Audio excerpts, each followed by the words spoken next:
Good morning students. आज मैं आपको कक्षा 9th बी का हिंदी पढ़ाने जा रही हूँ। सबसे पहले मैं आपको आपके पाठ्यक्रम के बारे में बताऊंगी। विषय सूची: हिंदी गद्य के विकास का संक्षिप्त परिचय। भारतेंद्र युग तथा द्विवेदी युग आप लोग को पढ़ना है। दूसरा है हिंदी पद्य के विकास का संक्षिप्त परिचय। इसमें आदिकाल तथा मध्यकाल पढ़ना है। दूसरा है गद्य हेतु। गद्य हेतु निर्धारित पाठ्य पुस्तक। गद्य में आएगा आप लोग का संदर्भ, रेखांकित अंशों की व्याख्या, तथ्यपरक प्रश्न। इस गद्य में ये है बात पाठ, मंत्र, गुरु नानक देव, गिल्लू, स्मृति, निष्ठा मूर्ति, कस्तूरबा, ठेले पर हिमालय, ये आप लोग को गद्य में पढ़ना है। पद्य में काव्य हेतु। पद्य को काव्य कहते हैं। पद्य हेतु निर्धारित पाठ्य पुस्तक से संदर्भ, व्याख्या, काव्यगत सौंदर्य आता है। जिसमें पाठ है पाठ कबीरदास, रैदास, मीराबाई, रहीम, भारतेंदु हरिश्चंद्र, मैथिली शरण गुप्त, जयशंकर प्रसाद, सूर्यकांत त्रिपाठी निराला, सोहनलाल द्विवेदी, हरिवंश राय बच्चन, नागार्जुन, केदारनाथ अग्रवाल, शिवमंगल सिंह सुमन। फिर संस्कृत के निर्धारित पाठ्य पुस्तक। इसमें से आएगा गद्यांश तथा श्लोक का संदर्भ सहित हिंदी अनुवाद। संदर्भ और अनुवाद। इसका संस्कृत के पाठ है इस प्रकार। पहला पाठ है वंदना, सदाचार, पुरुषोत्तम राम, सिद्धि मंत्र, सुभाषतान, परमहंस राम कृष्ण, गोपाल नंदन। इसके बाद से एकांकी। एकांकी से आएगा कथानक, चरित्र तथा तथ्य आधारित प्रश्न। एकांकी दीपदान, नए मेहमान, व्यवहार, लक्ष्मी का स्वागत, सीमा रेखा एकांकी आप लोग के पाठ्यक्रम में है। छठवां है निर्धारित पाठकों के लेखक तथा कवियों का जीवन परिचय एवं रचनाएं। तो गद्य से और पद्य से लेखक और कवियों का जीवन परिचय तथा रचनाएं आएगा। सातवां है पाठ्य पुस्तक से एक श्लोक। संस्कृत से आएगा एक श्लोक जो इस प्रश्न पत्र में न आया हो, वही श्लोक आप लोग को आएगा लिखने के लिए। दूसरा है संस्कृत के निर्धारित पाठों पर आधारित प्रश्न। संस्कृत के निर्धारित पाठों पर आधारित प्रश्न। काव्य सौंदर्य के तत्व, रस, श्रृंगार एवं वीर, स्थायी भाव, परिभाषा, उदाहरण, पहचान। अलंकार। अलंकार में आएगा शब्दालंकार, अनुप्रास अलंकार, श्लेष अलंकार। आइए हम उसे ही बताते हैं। हिंदी व्याकरण तथा शब्द रचना का वर्तनी तथा विराम चिन्ह इसमें से आएगा। शब्द रचना तद्भव, तत्सम, विलोम शब्द, पर्यायवाची शब्द आएगा। फिर समास। समास में आपको पढ़ना है अव्ययी भाव समास, तत्पुरुष समास। इसका परिभाषा तथा उदाहरण। मुहावरे एवं लोकोक्तियाँ, अर्थ एवं वाक्य प्रयोग करना होगा इसका। संस्कृत व्याकरण में पढ़ना है संधि, दीर्घ संधि और गुण संधि की परिभाषा और उदाहरण। फिर है शब्द रूप, उसका पढ़ना है धातु रूप। फिर किन्हीं दो सरल वाक्यों का संस्कृत में अनुवाद आएगा। उसके बाद पत्र लेखन तथा प्रार्थना पत्र।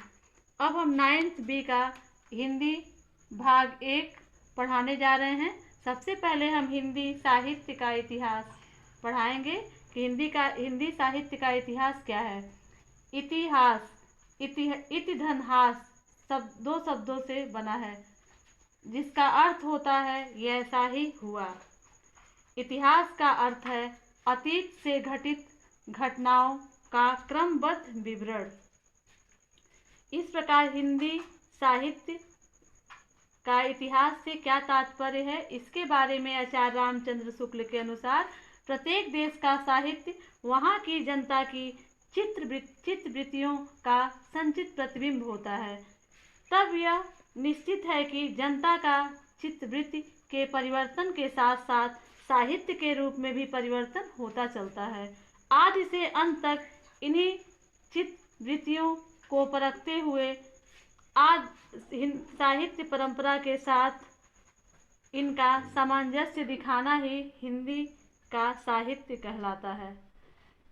हिंदी साहित्य के इतिहास की लेखन परंपरा कब से शुरू हुई, आइए उसके बारे में बताते हैं कि यह परंपरा 19वीं शताब्दी के उत्तरार्ध में आरंभ हुआ, जो आज तक चली आ रही है। कई विदेशी एवं भारतीय विद्वानों ने इस दिशा में महत्वपूर्ण कार्य किया। हिंदी साहित्य के प्रमुख इतिहासकार और उनके द्वारा लिखित इतिहास इस प्रकार हैं। पहले हैं गारसा दत्तासी। गारसा दत्तासी हिंदी साहित्य को लिखने वाले सबसे प्रथम कवि हैं।